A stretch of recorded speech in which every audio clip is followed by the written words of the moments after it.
राजधानी दिल्ली में नगर निगम के चुनाव का बिगुल बज चुका है।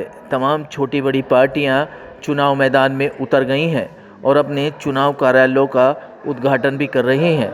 इसी कड़ी में उत्तर पूर्वी दिल्ली के यमुना विहार वार्ड से बीजेपी के प्रत्याशी प्रमोद गुप्ता ने अपने कार्यालय का उद्घाटन किया। कार्यालय का उद्घाटन करने सांसद मनोज तिवारी पहुंचे। इस उद्घाटन में क्षेत्र की जनता और बीजेपी कार्यकर्ता मौजूद रहे। वहीं सांसद मनोज तिवारी ने केजरीवाल सरकार पर भी निशाना साधा और कहा कि इस बार नगर निगम में भारी बहुमत से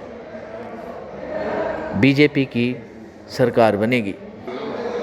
प्रत्याशी प्रमोद गुप्ता का कहना था कि मैं पहले भी जोन चेयरमैन और पूर्व नगर पार्षद रह चुका हूं। क्षेत्र की जनता मुझे प्यार करती है और क्षेत्र की जनता के इसी प्यार को दोबारा पाने के लिए चुनाव मैदान में उतरा हूं। क्या कुछ कहना था सांसद मनोज तिवारी और विधायक अजय महावर और प्रमोद गुप्ता का, देखिए रिपोर्ट। क्या कहने चरणों में हमको बसाए, क्या बात है।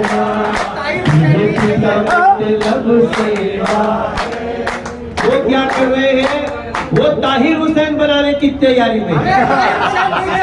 भ्रष्टाचार के आरोप के दलदल में जिस प्रकार से आम आदमी पार्टी फंसी हुई है, न केवल शराब घोटाले पर, न केवल क्लासरूम घोटाले पर, डीटीसी पर, जल बोर्ड पर, टिकट बेचने में भी उनकी बहुत सारी विसंगतियाँ सामने आई। केस दर्ज हुआ है और आपको पता है गिरफ्तारियाँ भी हुई हैं। उनके मॉडल टाउन के विधायक के जो साले साहब हैं और भांजे साहब हैं उनकी।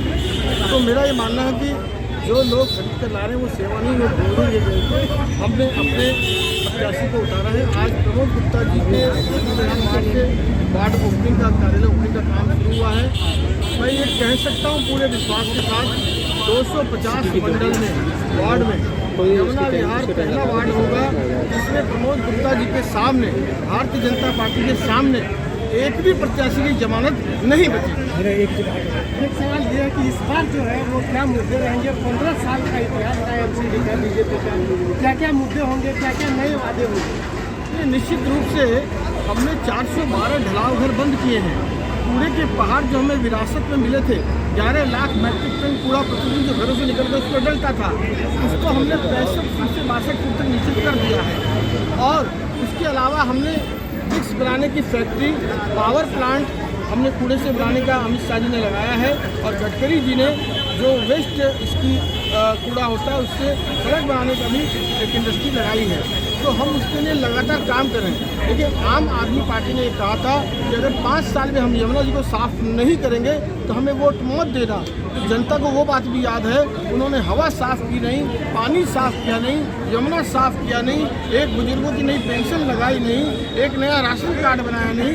जिन लोगों ने अपने अधिकार क्षेत्र में कोई परफॉर्म नहीं किया, अरे एमसीडी ने तो अपनी जान हथेली पर लेकर इसे जो कोविड का काल था उसमें भी प्रतिदिन 11 लाख मैट्रिक टन कूड़ा उठा करके और लोगों को साफ सांसें देने का काम किया, स्वच्छता देने का काम किया।